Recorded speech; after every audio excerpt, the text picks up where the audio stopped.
I've got a story today that just may inspire you.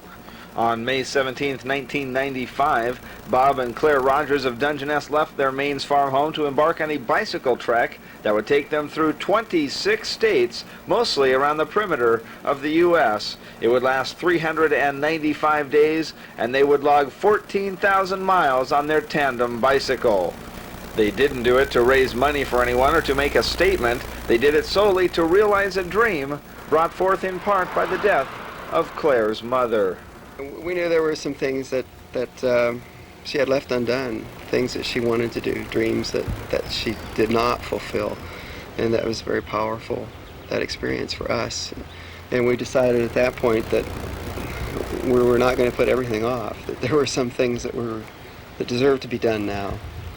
And the Rogers, who were also inspired by the cross-country trip of Port Angeles' Sue Taylor, said they did not particularly train for this ride, but they didn't need to. Olympic Peninsula is a very active bicycling area, so both of us had actually completed 6,000 miles just on the peninsula the year before, 6,000 miles each. So we really didn't have to do any special getting ready. The first part of the trip went across Highway 20, which if you've ever driven it, you know there's a lot of passes. So that was a real breaking in for us, having to carry the weight on the bike, the extra weight, which we'd never done before. So we were a little bit sore in the first 2 weeks, and I think anyone that takes on bicycle touring is going to experience that. And the first part of their bicycle tour took them through northern Washington and across northern Montana and then diagonally down through Wyoming and Colorado. Claire just had to go the highest paved road in the United States at 12,200 feet in Rocky Mountain National Park at Trail Ridge Road. We did cross that and dropped back down then on the Great Plains. And from there they traveled on into the Midwest, picking up some company in Iowa.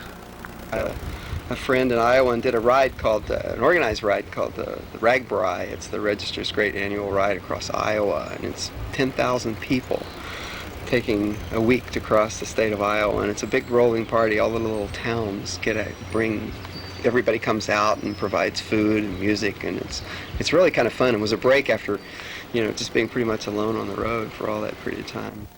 They then proceeded on to the East Coast, visiting relatives in West Virginia and Maryland, and to the Eastern Shore, and then down through the Appalachians and on to Tennessee, North Carolina, and into Louisiana. We really fell in love with Cajun country. The food and the music and the people are just a blast. We met up with a real fun tour group that was conducting a Acadian culture tour, taking bicyclists around to the different bars and lounges for the music, and also to some of the Acadian Culture Center, which is a National Park Service site. They learned a lot about the culture, the quilting, the food. There were food demonstrations. We got to tag along with that tour group for a few days, and by the end they gave me this jersey, and so we had to get another one, so we met. They reluctantly left Cajun country and from there followed the Gulf Coast and the Rio Grande River, where they suffered their first breakdown. We did have a breakdown just outside of Big Bend National Park where our rear wheel finally just gave up. It wore out. It got tired, and so we were pretty much 300 miles from San Antonio and 300 miles from El Paso, and so we had to rely on help, and that was one of the best experiences we had also. That wheel was repaired, and the Dungeness couple then dodged around the west, dipping down into Death Valley and then back into the higher elevations of Arizona, Utah, and Nevada, where they encountered a brutal winter storm just days before Christmas. One of the colder times. It's pretty cold. We had a headwind too, and that makes it cold. Wind chill. Pretty scary when you're wearing pretty much everything you have. There was only a few very much emergency things we could have put on to try to stay warm, and we were beginning to get really cold. Pretty cold. And from there they slowly made their way back to the northwest, staying with relatives in Portland and Seattle before returning home on June 14th. Well, we really had mixed emotions when we came into the Northwest, even coming into Oregon and then coming into Washington and of course coming back to the peninsula. We didn't want really our trip to end. We really enjoyed it so much, and we didn't see a reason for coming back to, although we loved all our friends and we missed them, but there were so many new friends out there that we made that we could just keep going. We really could.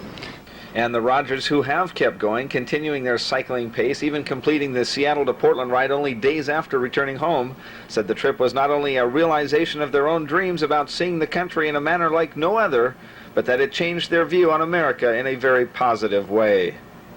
I learned that all the warnings that you hear, well, be careful, there's weirdos out there, there's all kinds of bad people out there. And if you just keep your senses about you, you're going to be okay. We didn't have really any trouble at all. No trouble at all. What an amazing story. As a matter of fact, Bob and Claire Rogers are now going to work to tell that story in the form of a book about their trip. But you don't have to wait for that book to come out. They'll be presenting a public slideshow here in Port Angeles with some magnificent photos of their 14,000-mile trek sometime in the fall. We'll keep you posted on that.